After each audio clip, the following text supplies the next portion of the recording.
fair, and equitable intergenerational sharing of the benefits of oil. Last but not the least, how to insulate the economy from a Dutch disease effect. Our oil must be a blessing, not a curse. As recently said by our president, when we went to Washington, his mission is to set up a growth fund to manage our oil revenue, to ensure that the oil find makes a positive impact on Ghanaians and improve their living standards. This is in line with our president's vision for a better Ghana. In this direction, government has requested the World Bank for technical assistance for setting up of the growth fund. Distinguished ladies and gentlemen, Ghana continues to position itself as an investment destination of choice in the sub-region.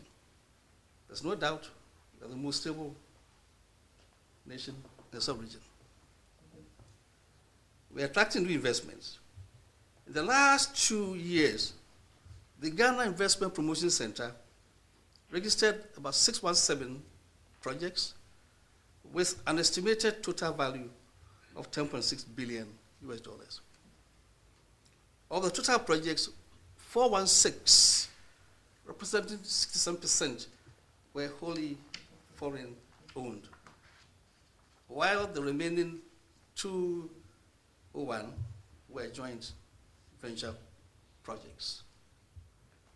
The majority of the enterprises registered in the period were in services, manufacturing sectors, and trading sectors. The Ghana Investment Promotion Council recorded new investments valued at 111.67 million US dollars in the second quarter of this year alone, a significant increase of 91.9% compared to the 57.09 million or $58.19 million recorded for the same period in 2008. And indeed, during the same period, 83 new projects were registered. It is an increase of 1.4% compared to 35 projects registered in the first quarter of this year. Distinguished guests, Government of Ghana does recognize, once again, that health and education are two of the characteristics of human capital that form the basis for an individual's economic productivity. Therefore, government has instituted major initiatives in these two sectors. In the educational sector, a major initiative to ensure increased enrollment in our schools has been the abolition of mandatory school fees for basic education and the 50% increase in what we call capitation grants in the 2009-2010 academic year. Government will also provide free school uniforms for primary schools pupils in less endowed areas beginning this academic year. The mention of a reformed club. Ours a reformed government. We have come from the social democratic side, and we take care of the underprivileged. We are doing this to help the poor children.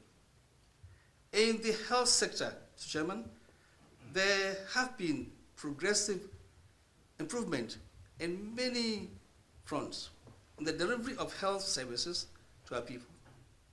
Most notable are the planned introduction of one-time premium payment for the health insurance scheme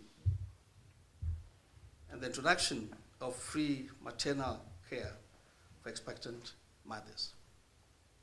These measures have put healthcare within the reach of the poor and vulnerable in our society. School feeding program is what we're also looking at. We are providing a meal at school. It's simple, but it's a concrete way to give poor children a chance to learn and thrive.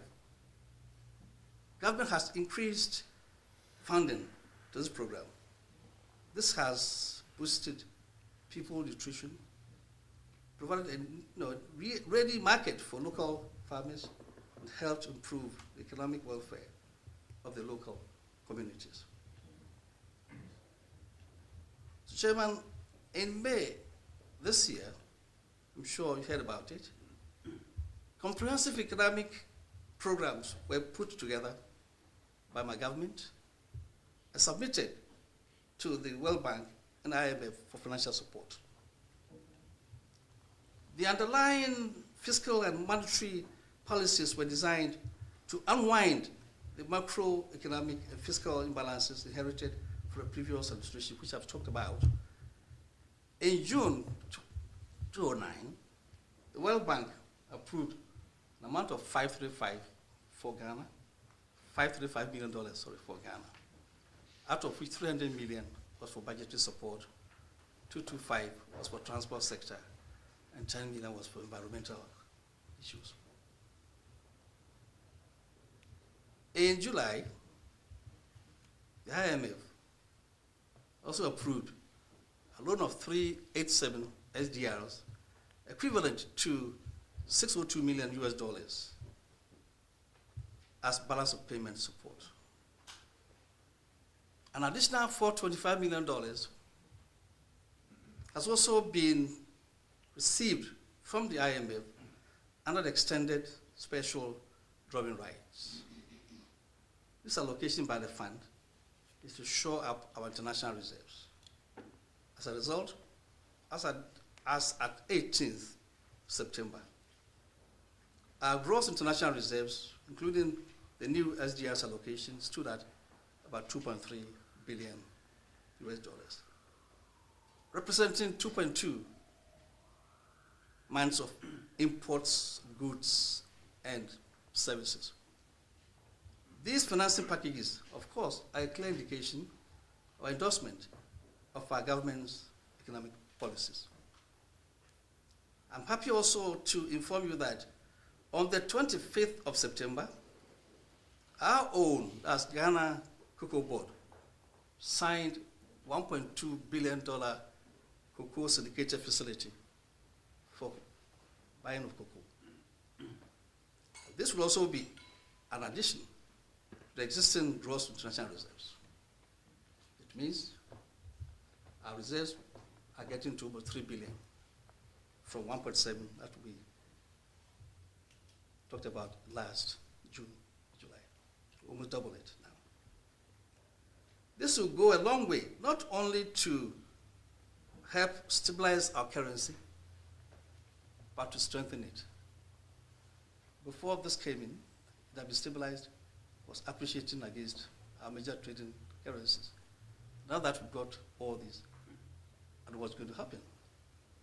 That's why our currency is now the most preferred currency in the 24 emerging nations currencies, including very powerful nations.